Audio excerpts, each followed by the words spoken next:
You already know. It's live. It's raw. It's going down. Like this. I'm going around and letting everybody know that they welcome to the show. It's the latest thing you ever seen, you already know. Let me introduce you to your host of the hour. If you Mike and Mike. Yeah, it's the man hour. Got the hottest plays, all the breaking news. Every rumor, every trade, every breaking bruise. Tighten knuckle screws. Yeah, it's going down. Have you saying what the fuck and never watered down? It's going down. I'll be rolling up. And if you buy it or you sell it, then you made the cut. Watch me flip it back. I can double up. I got sriracha for that ass, I'ma burn it up. Gotta check the rules and know that if it's fair foul. Ref blow the whistle, coach throw the towel. We can do this on the field or outside the line. It's the man hour though, now we going live. And what is up, everybody? Michael Buckhashi here with the Mike and Mike Man Hour. We are finally back, guys. The man cannot hold us down forever. As you guys noticed, we did get banned from the old Facebook page there for a day or two. But hey, we are back. We are live, raw, and uncut. What is up, my man, Zach Hustler, dude? What is up, dude? Hopefully you're icing that body. We got a big game on for tonight, buddy. So what is up, what is up, what is up? So, guys, as always, you know, Mike LeBlanc is casually late. No, I'm kidding. He is down in Houston take care of some family business. If you guys have missed out, his grandmother did pass away, so he is down there taking care of that today. So we got a special guest coming on to talk some fantasy football tonight. But, guys, head over to MikeandMikeManHour.com. You can catch one of these nice little snapback hats we got going on there.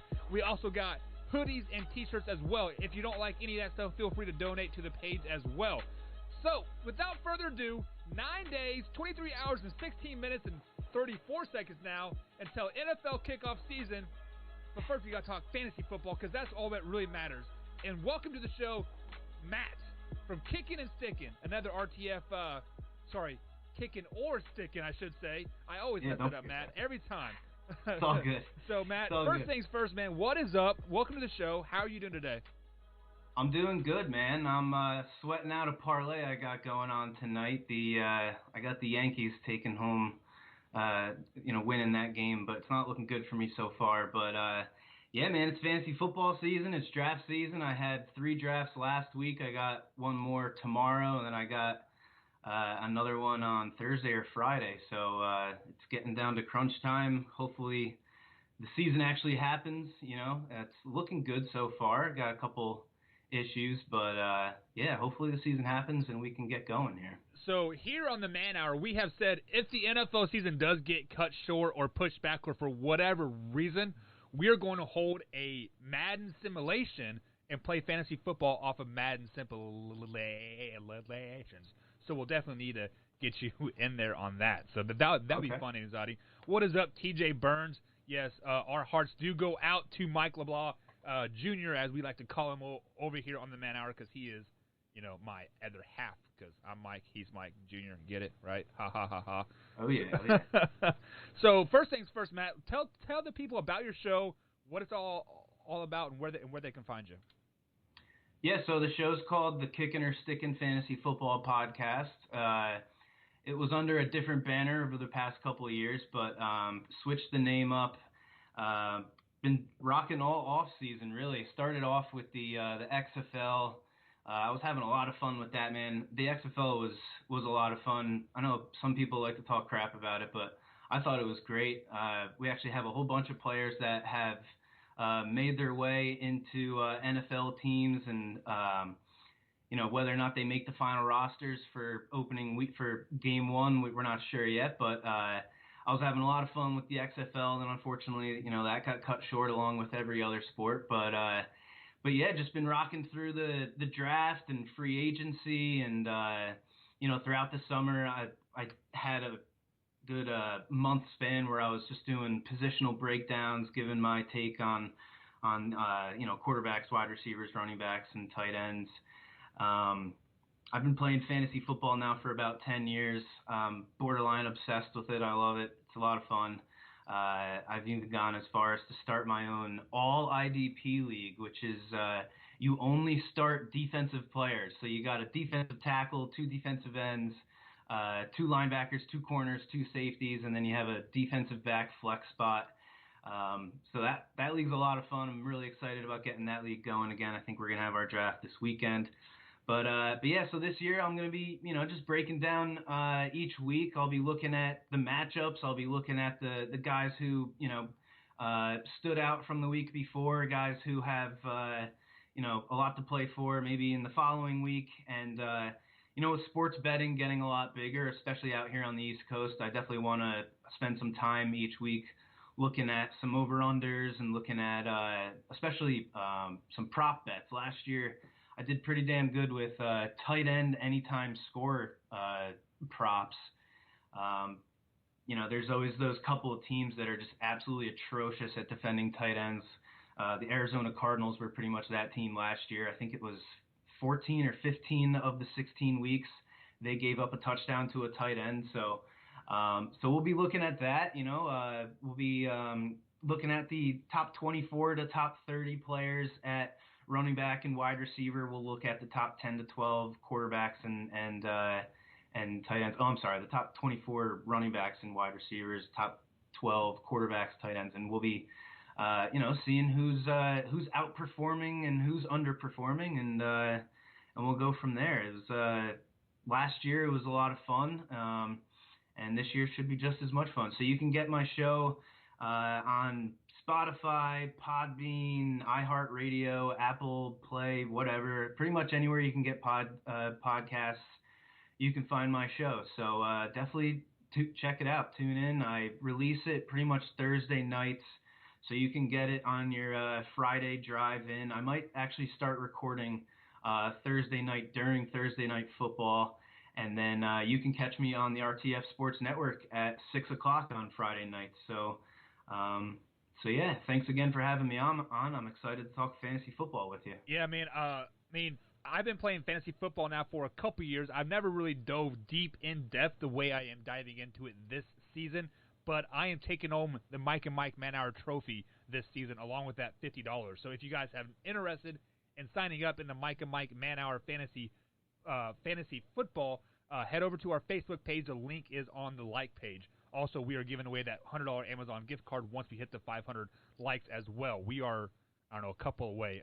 So guys, go ahead and jump over there. And we're also giving away the $100 gift card every 500 likes after that. So 500, 1,000, 1,500, etc. So before you went and talked about fantasy football, I peeped out something that you said that you were rooting for the Yankees tonight. It was just tonight, man. You got Garrett Cole on the mound. Right. He's coming off of probably his worst performance in years. I figured this was the game to pull the trigger on the Yanks, but it's not looking good for me. I'm usually big on strikeout over/under props. I've been doing really well with those. I hit on Jacob deGrom today over 8.5. He finished with 9.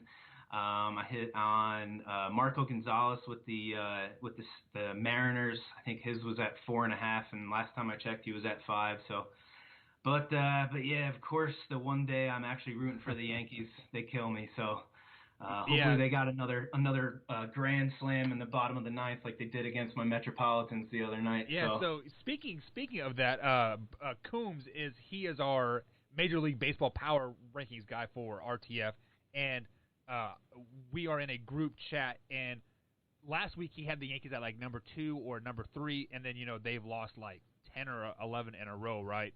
And then he dropped them down to 8 this week, and like I was talking shit to him because I believe the Mets were up 7-2 going into the bottom of the 7th because they're playing that double hitter game, so they're gonna play 7 innings, right?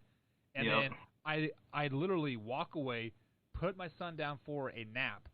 I walk back, and it's the bottom of the 8th inning, and the Yankees are like winning. I'm like, what the hell is just happened? I missed the grand slam. I missed the epic comeback because I thought the game was over. I thought the Yankees were gonna just chalk it up.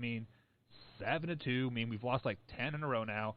Why not make it 11, and then they're going to come back in an hour and play again and maybe battle. So maybe they're back on the upswing. Like, you never know.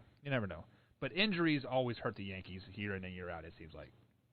Yeah, man, they seem like they can't keep their guys on the field. I don't know what it is, man. Hamstring injuries and other lower leg issues. And it's not just the Yankees. It seems like it's all sports. I mean, we saw Odell Beckham last year. He missed like 2 or 3 games where he had cramps because, he wasn't staying hydrated enough. It's ridiculous to me. I don't understand how these players don't just, take an extra half hour every day and go out and stretch and stay hydrated. But yeah, the Mets bullpen has just been absolutely horrendous this year. They lost both of those games to the Yankees in that doubleheader. It's pretty much it's every single one of the relievers as well. It's not just Edwin Diaz, who I'm actually looking at some of his stats right here. So in 73 innings last year, he's got 71 innings this year. He only gave up 5 home runs in 2018, but in 2019, 2020, he's given up 17 home runs. So that's just a quick little glimpse into just how bad the Mets bullpen has been. They kill me every day, man. It sucks. They got decent starting pitching, or at least they used to before, Syndergaard, this dude, somebody's got to tell him he plays baseball and not football. The guy's, deadlifting 500 pounds and whatnot and tearing his lat and everything else. But, yeah, it's frustrating being a Met and a Jet fan, but I make it work. So if I would have known you were going to wear your Mets jersey, I would have worn my Royals jersey to really poke at you. Oh, yeah, thanks, bro. But hey, I will let that go. I mean, I would still be kicking myself like if I was a Met fan, because the pitcher basically refused to come out of the game and basically cost you guys the World Series. That was DeGrom, wasn't it, that refused to come out of the game? No, that was Matt Harvey, man. Oh, that's right. I was at that game. My uncle, shout out to Uncle Ray, the best uncle in the world. He got me and my dad, who's also a massive Mets and Jets fan. He got us tickets to that Game 5, and we were there. And yeah, Matt Harvey was cruising through 7 1/3 innings or whatever it was, and then he wouldn't come out of the game. And he didn't blow the game. He did put 2 guys on, and then I think it was Jerry Familia who blew the game. But no, it wasn't DeGrom. DeGrom's been the most underrated, best player, best pitcher for the Mets. For the past couple of years, it's always been about Syndergaard and it's been about Harvey, but really the most consistent player for the Mets and the most consistent pitcher by far has been Jacob deGrom. He's got, he's coming off of these 2 Cy Youngs in a row. He's just awesome. I love watching him pitch.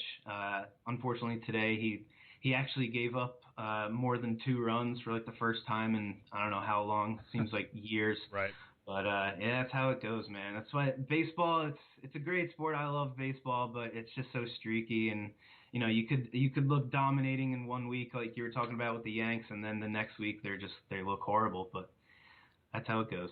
Yeah. So before we head to a break here, I have to ask you this question: Will the Mets or your Jets ever win a big game?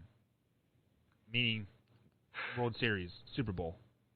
I mean, I have faith in Jacob deGrom. The rest of the team, not so much right now, but I hate to say it, and it's kind of this old cliche, like when you have a crappy owner like the Mets do, but I really think that if the Wilpons sell the team, which they're in talks of doing, that if they can get a legit guy in there that cares about winning and that doesn't mind spending money, I really think the Mets can do it, man. I mean, you're in New York. You're in one of the biggest markets in baseball and biggest markets in all of sports, really.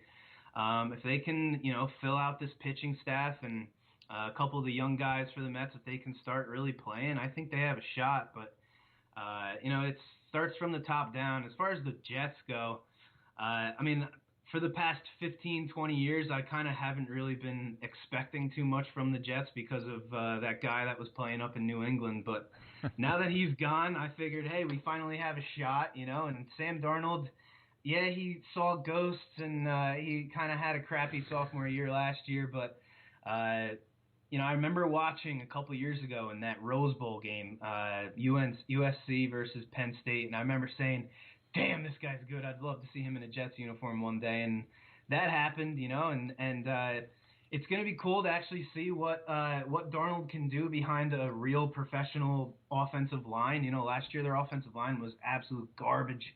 They had nobody at wide receiver. Now they finally, they got this kid Denzel Mims from Baylor. They got Chris Herndon, that tight end's coming back. He should hopefully be healthy to start the season. We saw glimpses from Jamison Crowder last year as looking like he's a legitimate slot receiver. And then you got Le'Veon Bell in the backfield. So, if they can put it together, I think they have as good of a shot as anybody in the AFC East. I'm not completely sold on Josh Allen yet, and so we'll see what happens. Could they? Of course they could. Hopefully one day before I die, I'll see a championship. But you got to take it year by year, I guess, right? Yeah, I said the same thing about my Kansas City team, like a lock as well. I mean, when our baseball team was consistently getting 105 losses every year in and year out, and then all of a sudden we're 500. Oh, okay, maybe. So I mean, any given Sunday, any NFL team can win. That's why I love the NFL so much. For if you are new to the show here, Matt, and haven't been watching the Facebook page like it all, I actually did pick the Jets as a sleeper pick this season to make the playoffs. So hopefully, Sam Darnold can keep the momentum moving forward and not have mono and basically almost die on us. But with that being said, guys, we got to take a quick little break. And on the other side of the break, we're going to dive deep into fantasy football talk here with Matt McPeek from Kickin or Stickin podcast right here on the RTF Sports Network. We'll be right back right after this, guys.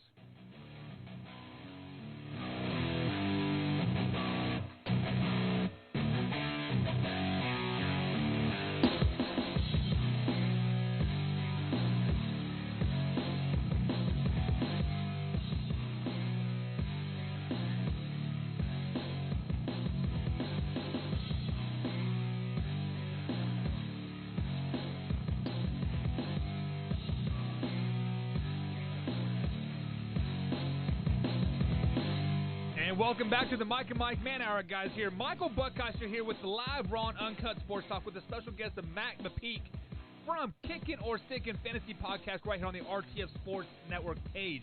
We got some subscribers coming into our YouTube channel, guys.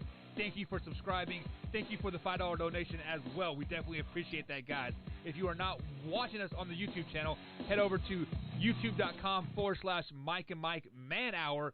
And we have a vote going on right now. The poll question is, will Kansas City repeat this season in Super Bowl? Matt, what are your thoughts on that? Well, I hope so, because I put $100 on them to repeat. So and I think they have as good a chance as any team has in the past. We saw that defense make some pretty significant strides forward last year. I think consistency this year is going to be as big as anything. They got pretty much the entire offensive line is back. Patrick Mahomes is healthy. You got Travis Kelce's coming back. So, I mean, they got as good a shot as anybody to repeat. And, like I said, I'm hoping they repeat as well so they can make me some money. Yeah, and some breaking news has broke about here about 35 minutes to an hour ago. Andy Reid and the Kansas City Chiefs have locked in a six-year deal. So the 62-year-old Andy Reid will be locked up for another 6 years, along with the general manager. His name's slipping my mind. So Kansas City is putting all their stones in place to make a dynasty type of run, even though Andy Reid is, I believe, 62 or 63 years old, if I'm not mistaken. But yeah, he's definitely not young. But, I mean, as far as head coaches go, I think he's in the top 4 or 5 as far as oldest coaches, but he doesn't seem like it, right? He seems like he's a young guy, and when you have Patrick Mahomes at quarterback, I think he'd be willing to coach until he's 100. Right? Yeah, I mean, a talent like Patrick Mahomes is very, very rare. So, Matt, the reason why you are on the show tonight is because of the Mike and Mike Man Hour Fantasy League that we have joining, guys. So if you're interested in joining that, head over to our Facebook page. The link is pinned up at the top of the page, or join the Trash Talk group as well, Sports Trash Talk, and it is in there as well. Also, if you like the page, you get entered in to win that $100 Amazon gift card, so definitely feel free to join with that as well. But, like I said, the draft is next Sunday at 10:15 p.m.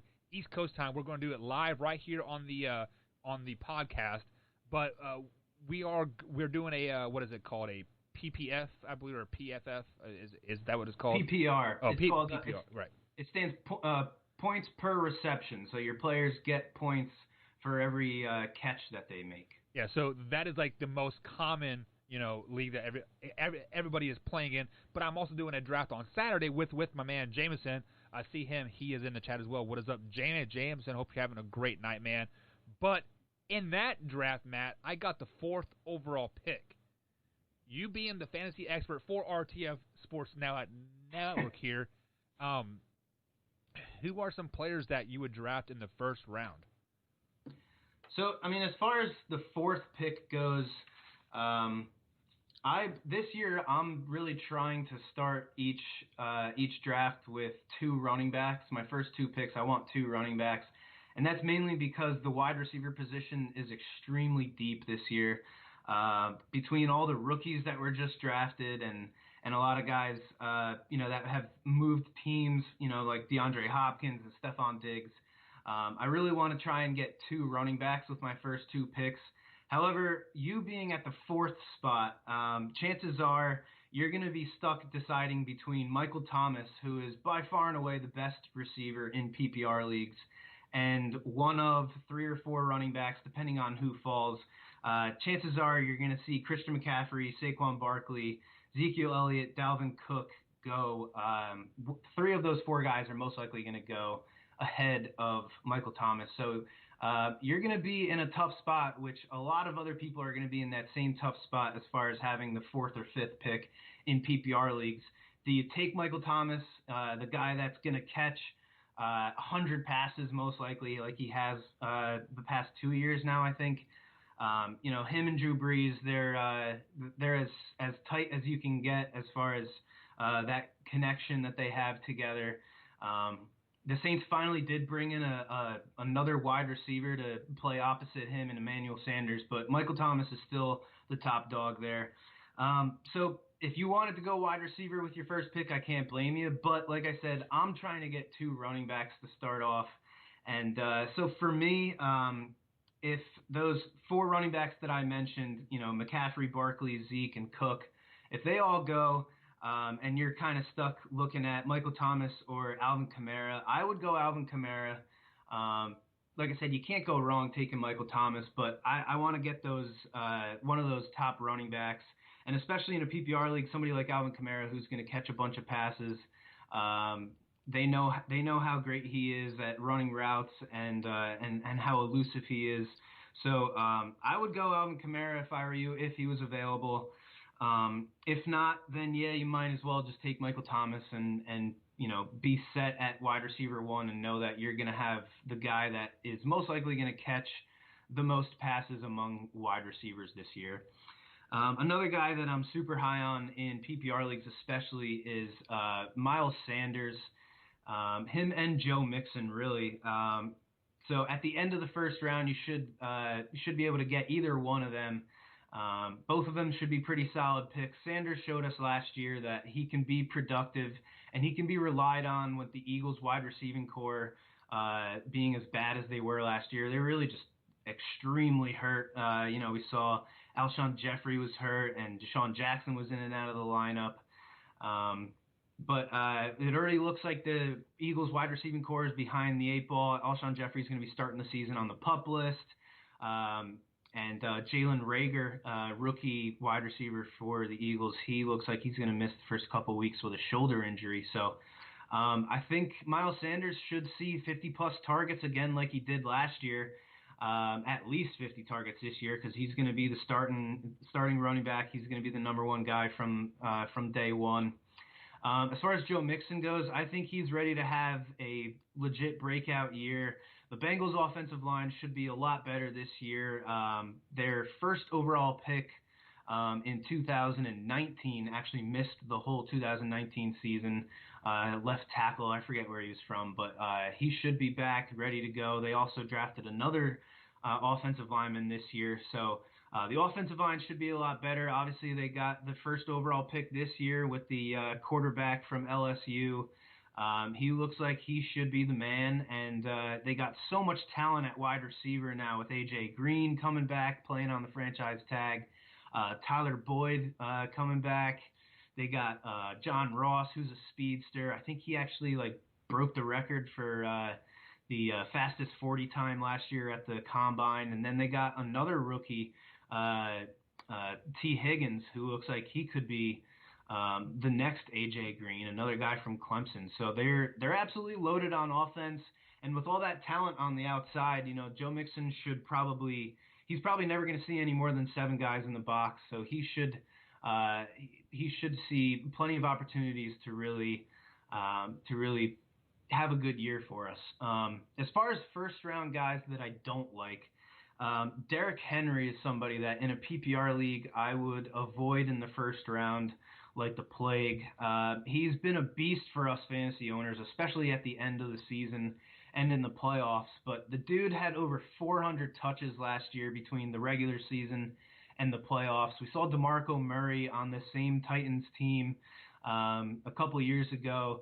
In 2016, he had 350 touches, and in the following year, his rushing yards per game were cut in half. 2 years before that, when he was playing with Dallas, they completely ran him into the ground. He had over 450 touches that year, and the following season, he went from 115 to 46 yards per game. So Derrick Henry is just too big of a risk for me to take in the first round, especially in a PPR league.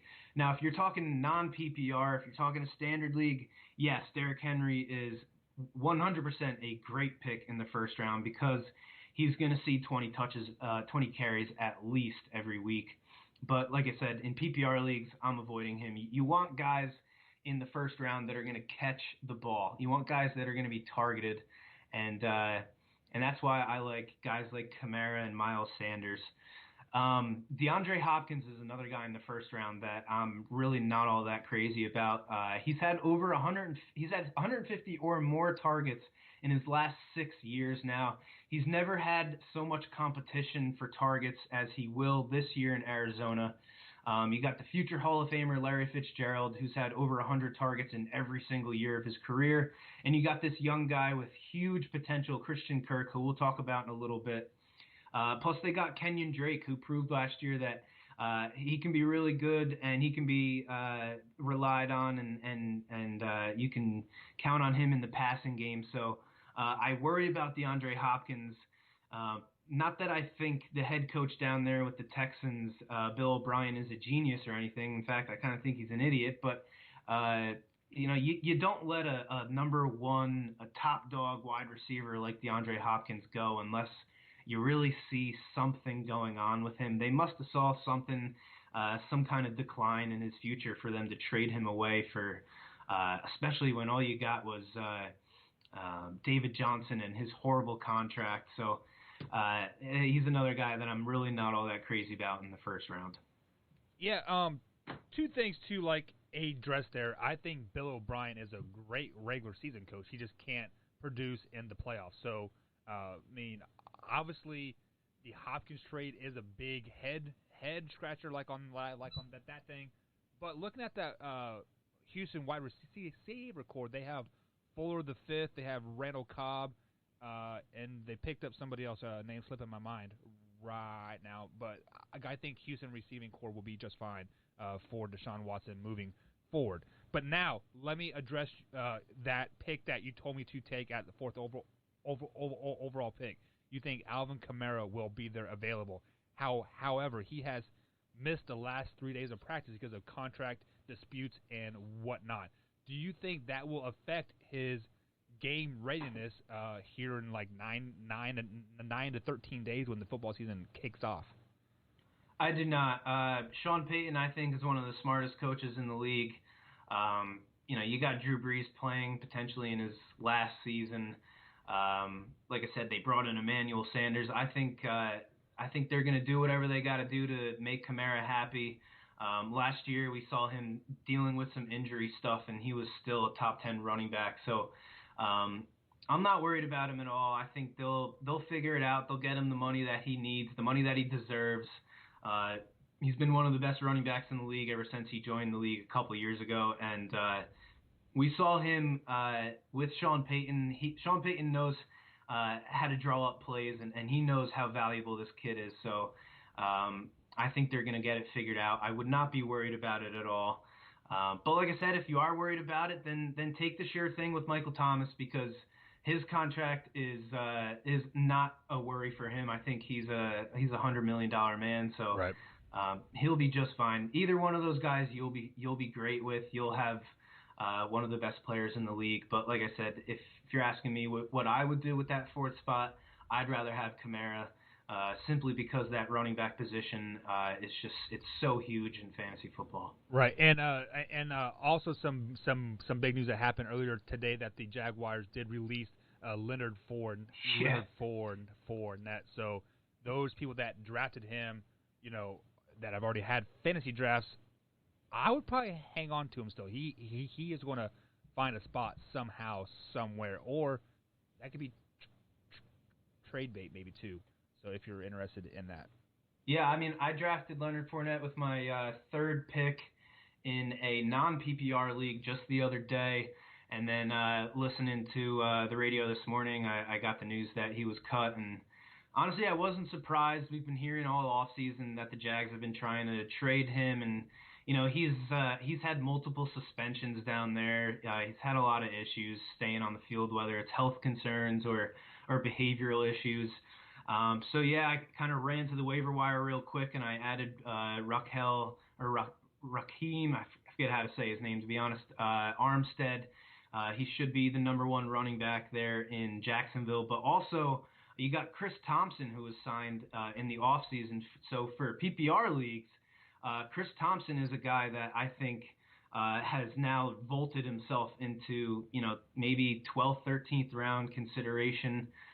He should catch a whole bunch of passes. We saw him with the Washington football team over the past few years. He's been one of the better pass-catching running backs in the league. So there's two guys that, if you're looking at that Jacksonville team and you want some of the players on that team, then those are the guys you're going to want to target with Leonard Fournette no longer on the Jaguars. All right, guys. If you guys are just tuning in here, we have Matt McPeek here from Kickin or Stickin Fantasy Podcast right here on the RTSSportsNetwork.com. He's on Fridays at 6 p.m. So on your drive home to get ready for your fantasy weekend. So we just got through round number one, Matt. You told us some people who you would draft early and people to stay away from. Now moving on to the second round. Most leagues are the snake league, so you get that early pick, and then you get the last pick in the second round. So with that being said, who do you think would have fall down to me? I believe it'd be pick 18 or 19. I think would be in the end. Yeah, so I mean, it depends on if you're in a 10 or a 12 team league. But one thing that I have been doing for the past couple of years, and it's really helped me, I go over to fantasypros.com and I look up the ADP of the league. It stands for average draft position.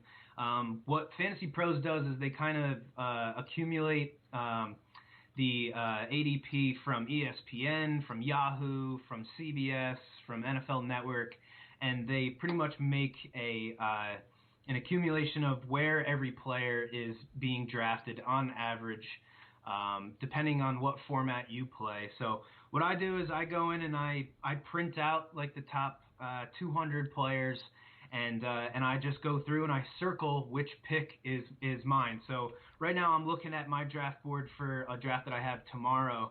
I have the 12th pick because I won the league. Thank you very much. But so I'm picking last, which means I pick 12th and then 13th. So I pick last in the first round, and then I pick first in the second round. Like you said, it's a snake draft, which is very common. So I go through and I look at, what players should be available generally for me at each pick. So for you, picking in the fourth round, is this league a 10 or a 12 team league for you? This will be a 12 team league. Okay, yeah. So you're looking at pick number 21 roughly. So right now, according to Fantasy Pros ADP, you're looking at Chris Godwin, slot receiver for the Tampa Bay Buccaneers. He's a guy that had a huge year last year with Jameis Winston, and now he's got Tom Brady throwing him the ball, which should be even better for him. So, again, like I said, I kind of want to go 2 running backs with my first 2 picks, but Chris Godwin is a guy that I can't hate you for taking him in the second round. So if you do go Michael Thomas in the first, I probably would try not to go with Chris Godwin in the second. I would definitely try and lock down one of these running backs in the second round. For you, if he falls to you, I would jump all over him, and this is another Kansas City Chief, Clyde Edwards-Helaire, rookie running back. Andy Reid was quoted as saying that he thinks this kid can be better than Brian Westbrook, which up here in the Philadelphia area, that is a huge statement. Brian Westbrook was one of the best fantasy football players and one of the best football players in general. If you remember maybe 10, 15 years ago now, he had that play where I think it was like week 15 or 16. The Eagles are running down the clock, and instead of running in for the touchdown, he just took a knee and kind of fell over at the 1 yard line, which football IQ right there. Yeah, exactly. He's a smart dude. But Clyde Edwards-Helaire looks like he can be an absolute monster in this offense. You know, you got Travis Kelce and Tyreek Hill just scaring the living daylights out of defensive players. And with Patrick Mahomes' ability to really throw the ball from any angle, from anywhere on the field, I think he's going to get this kid the ball a lot. Damian Williams opted out, so it is Clyde Edwards-Helaire's backfield. It's the best offense in football, and he'll get all the touches that he can handle. Right now, he's going behind Austin Eckler and Josh Jacobs, which to me is kind of crazy. But if Clyde Edwards-Helaire does fall to you in the second round, I would jump all over him. Another guy that I really like in the second round is Kenyon Drake. He's a guy that came in after the trade from Miami last year. He had a massive impact on that Cardinals team. From week 8 on, he was the number 7 running back in full PPR. With the Cardinals, he had his highest yards per attempt since his rookie year, the most attempts per game in his career last year. He had more rushing touchdowns in his 8 games with the Cardinals than he did in his previous 2 years in Miami combined. So I've been targeting Drake in all of my PPR leagues in the second round. I absolutely love Kenyon Drake this year. So he's another guy that if you're picking in the middle of the second round and he's there, I would jump on him. If you're somebody that wants Patrick Mahomes or Lamar Jackson, you're pretty much in a really good spot there with the 4th slot in the second round to be able to still get them, but you're definitely not going to be able to get them in the 3rd round. So if you want to, have the best quarterback in football, then you're probably going to want to pull the trigger on Mahomes or Lamar Jackson there in the middle of the second round. They're definitely not going to last past the 24th, 25th round or 25th pick. Another guy that should be able to perform up to his ADP, George Kittle. He's going at the middle of the second round as well. He's going 3 or 4 picks after Travis Kelce. And I think it's warranted this year with Deebo Samuel slated to miss a bunch of games to start the year. Kittle is such a huge part of that offense. He's probably the best blocking tight end in football, which doesn't really help us fantasy football players, but that keeps him on the field. And obviously, you're not going to get targeted if you're not on the field, and you're not going to catch the ball if you're not targeted. So, his ability to help out in the run game definitely helps out his fantasy value. I'm usually not one to take a tight end, with a second, even a 3rd round pick. I usually like to wait until the middle of the draft to take a tight end, just because there's so many guys, and from year to year, there's so many guys that kind of jump in and out. I mean, just look at last year with Darren Waller. He was in a lot of leagues. He wasn't even drafted, and he finished in the top 5 among tight ends. He was kind of a PPR darling last year. But this year, George Kittle is definitely worth it simply because that wide receiver core for the 49ers is looking like it's going to be pretty beat up to start the season. Or you could, look at Zach Ertz, who he's in a very similar position. The Eagles wide receiving core is looking like it's in shambles to start the season. So Zach Ertz should start out the season seeing plenty of targets. So just to address some comments that are coming here over on our YouTube channel, guys, if you guys are not tuning into the YouTube channel, we do have a poll going over there.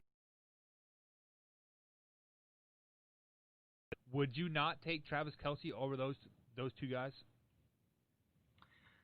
It's not that I wouldn't take him. He is, probably going to be the best tight end in football again.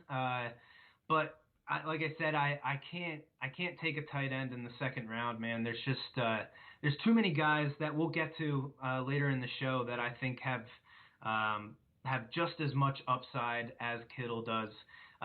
Yes, Kittle, Ertz, and Travis Kelce will most likely finish as the number 1, 2, and 3 tight ends in football this year. But there's just too many other guys in the second round that I think you should really try and focus on running back, particularly, and in PPR leagues, you want to get one of these top wide receivers. You can't go wrong taking one of these top tight ends. They usually always perform to their ADP, but like I said, I'm not one to take a tight end so high. I want to get myself a top dog at running back or wide receiver before I worry about taking a tight end. So in the second round, you want to stay away from the tight end spot? Like is that kind of your spot to stay away from? I would, yeah. I mean, like I said, I would try and focus on one of those running backs I mentioned. If you're talking a non-PPR league, I think Josh Jacobs is a great pick in the second round. Somebody I'm not all that crazy about in the second round, Aaron Jones. The dude had like 13 touchdowns last year. I think he was tied with Christian McCaffrey among running backs. That is definitely not going to happen again this year, so I would stay away from him.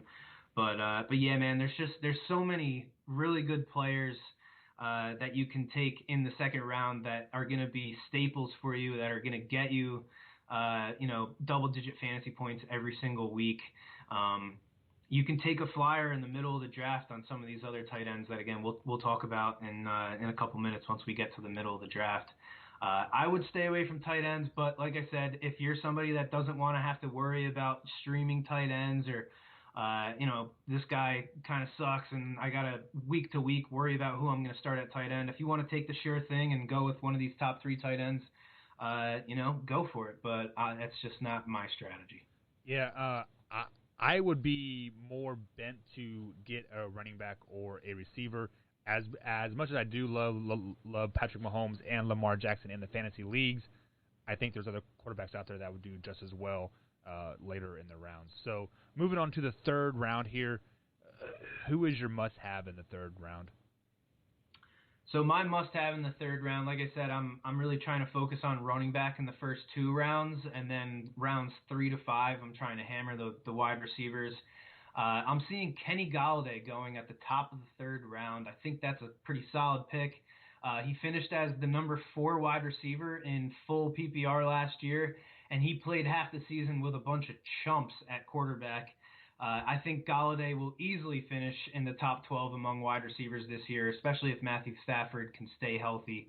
So he's one guy I really like in the third round. Another guy is DJ Moore. He had a big year last year with a below-average quarterback. The Panthers went out and signed Teddy Bridgewater, who is no savior, don't get me wrong, but he has always been an accurate quarterback and a guy that can get the ball to his best players. He completed 8 or more passes with Michael Thomas in 5 of the 6 games that he started in place of Drew Brees last year. So that tells me he knows how to get the ball to the top dog, top wide receiver on the team. So I'm not saying DJ Moore is on the same level as Michael Thomas, but in PPR leagues, I think DJ Moore is a fantastic pick in the third round. Yes, they did bring in Robbie Anderson, but Robbie Anderson is a deep threat, and I really don't think he's going to pose that much of a threat to DJ Moore as far as the targets go. A guy that I am avoiding in the third round is Juju Smith-Schuster. Love Juju. He's definitely a great follow on Instagram. He's one of these young players that he's definitely exciting, but it's nothing against Juju. Please, Juju, if you hear this, I love you, bro, but it's the quarterback situation there. Big Ben's coming off of that elbow injury. He's now 38, but he's got a lot of tread on his tires. This dude has taken a lot of hits over the years. So I'm actually completely avoiding all Steelers players this year. Between him and John Connor, who's also had, or James Connor, sorry, has had a bunch of injury concerns as well. I'm just I'm nervous about the Steelers, man. So I'm avoiding Juju. I'm avoiding James Conner, who is actually, I think he's going in the middle of the 4th round as of right now. But yeah, so DJ Moore, Kenny Galladay, 2 great picks in the middle of the 3rd round. Don't be fooled. Don't go after Leonard Fournette if you're looking at the rankings in your draft and he's showing up in the middle of the 3rd round. Let's wait until we see what team he ends up on. He's going to end up on a team. He's too much of a talent. Honestly, I think the Eagles are crazy to let him sit out there on the waiver wire with Miles Sanders as their number 1 guy. He's not the biggest back. I think the Eagles could use a power back like Leonard Fournette, and you can get him for cheap too. So let's wait on Leonard Fournette so far this draft season. So yeah, those are the guys in the 3rd round that I like. Yeah, that would definitely be a good 1-2 punch for the Philadelphia Eagles, because I actually had Miles Sanders as the number 4 ranked running back in the all of NFL.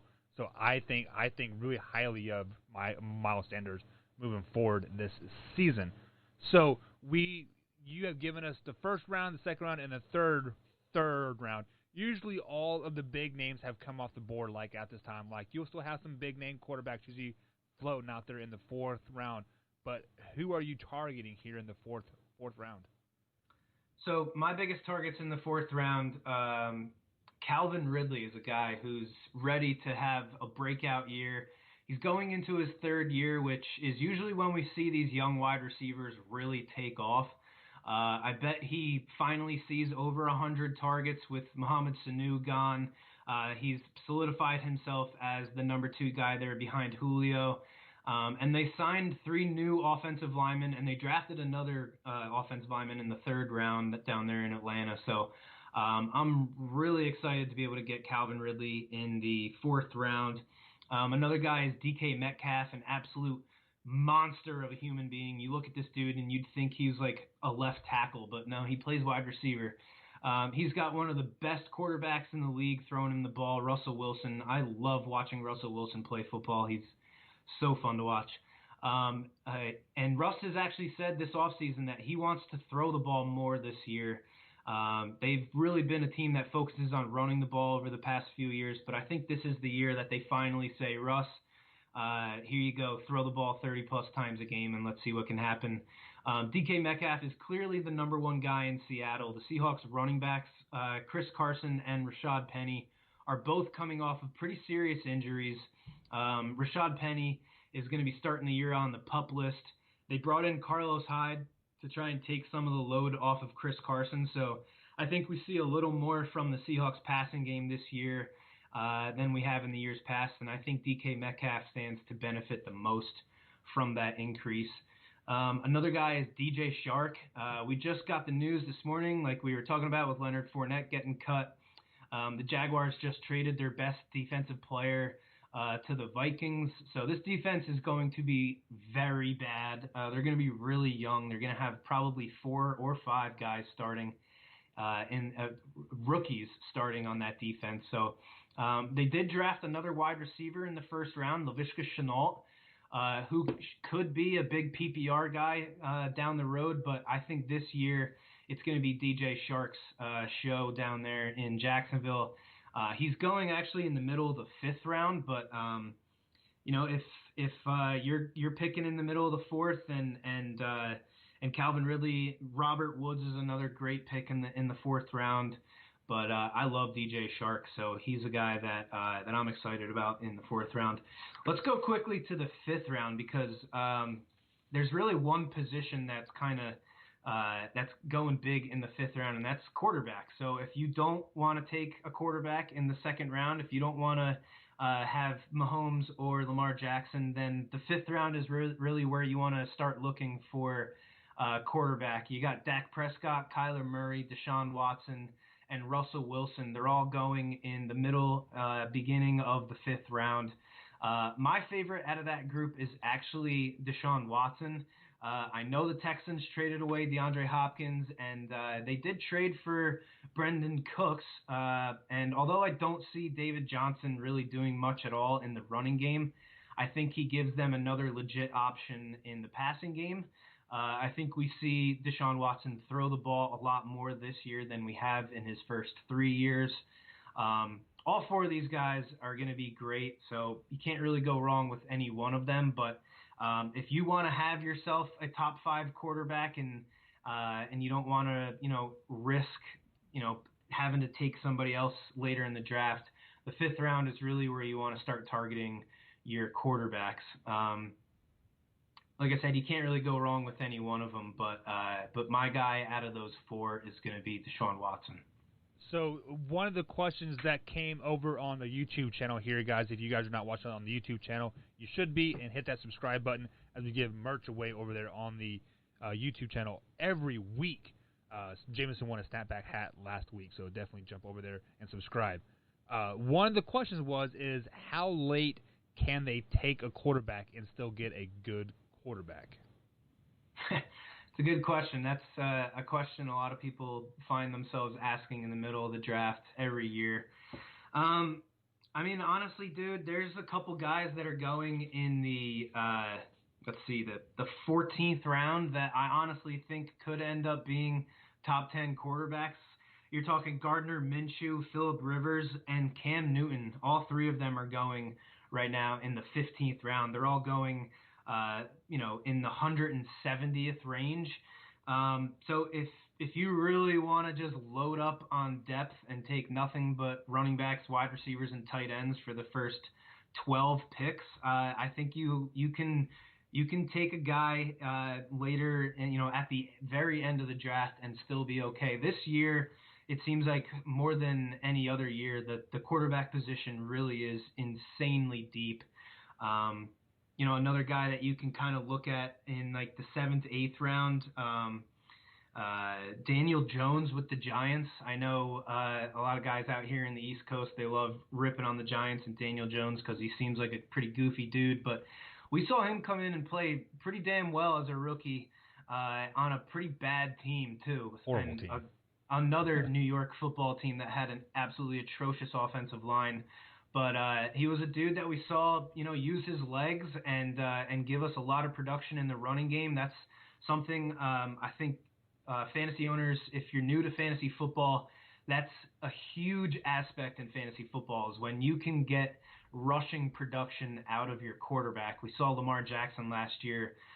He won me 3 or 4 leagues simply because he was essentially a top 10 running back and a top 10 quarterback in one player.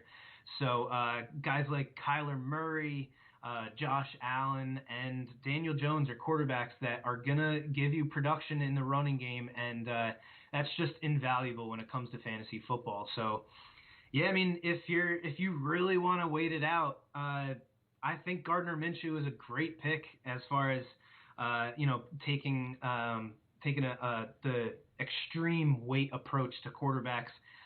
Like I mentioned, that defense is going to be atrocious this year, and I think they're going to be in a lot of shootouts. We saw Gardner Minshew was playing pretty well last year as well, even though he had Nick Foles over his shoulder breathing down his neck. But Nick Foles is gone now. They traded him away this offseason because the Jacksonville Jaguars obviously feel like Gardner Minshew is their guy. So I think he's somebody that you can take at the very end of the draft. Again, Cam Newton is another guy that no matter what, this dude, I guarantee you he's going to finish as a top 12 quarterback.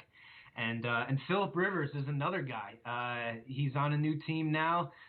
His head coach, Frank Reich, is going to get the best out of him. I love Frank Reich, and Phillip Rivers is going to be playing behind probably the best offensive line that he's ever had. So there's 3 quarterbacks for you that you can definitely target in the double-digit rounds.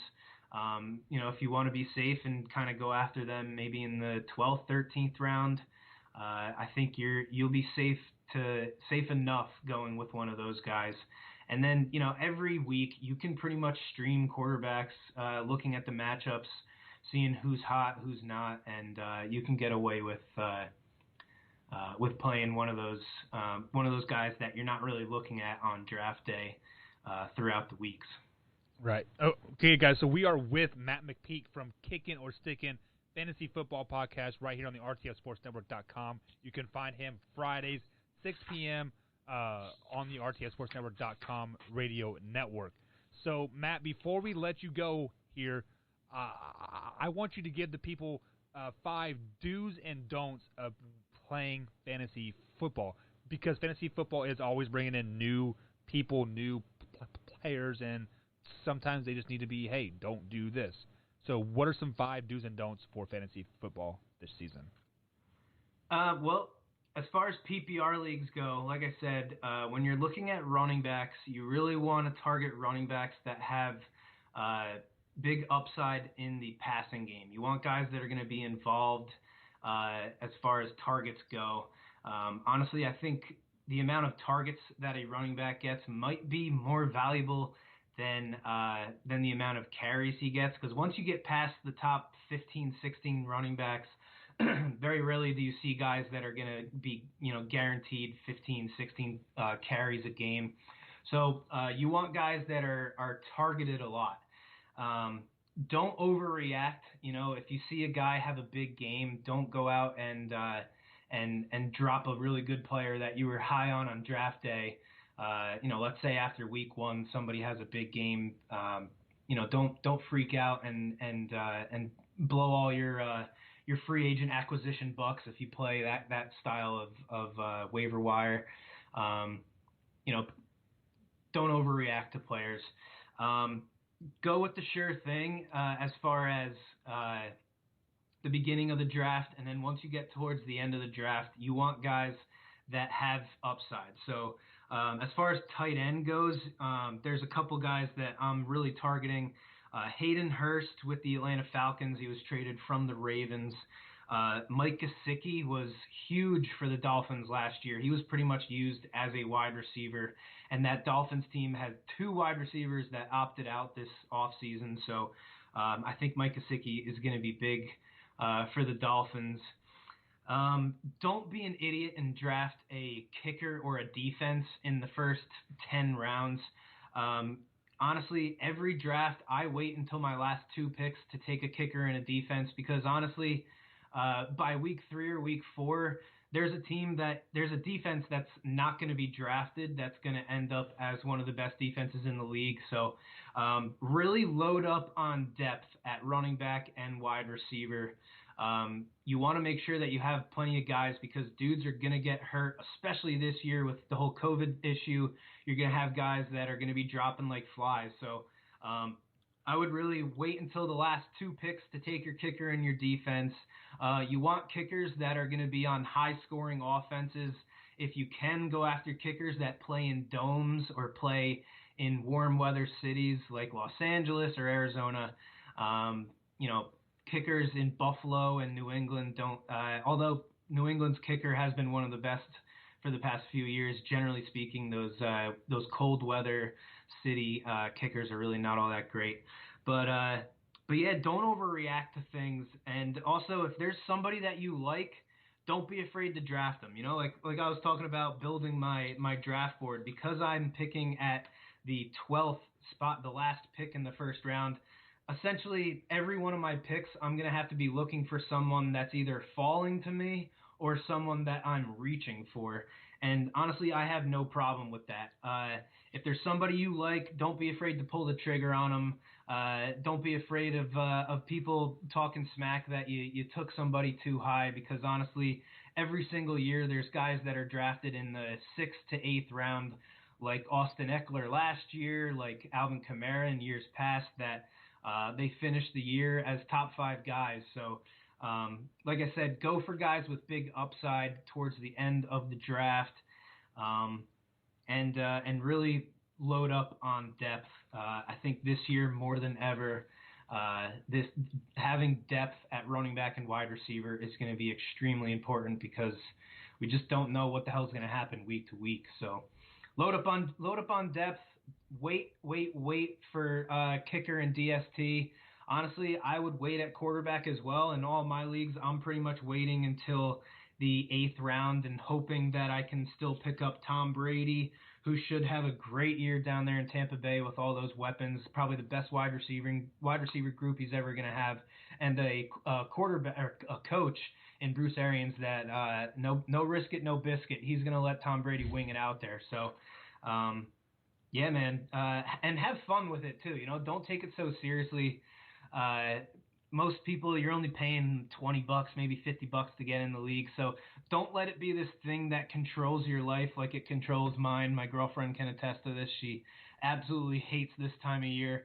But yeah, definitely have fun with it because it is a lot of fun. It's to me, it's the best game. It's the best puzzle you could possibly play. It's like a 16-week puzzle. It's so much fun, so enjoy it, and definitely check out my show. Feel free to hit me up on Facebook, on Instagram. I'll more than gladly help out anybody who's got any questions. I'm definitely no expert, but I've been playing long enough. I know some things to look for, so yeah, have fun, load up on depth, and don't be afraid to take somebody that you like.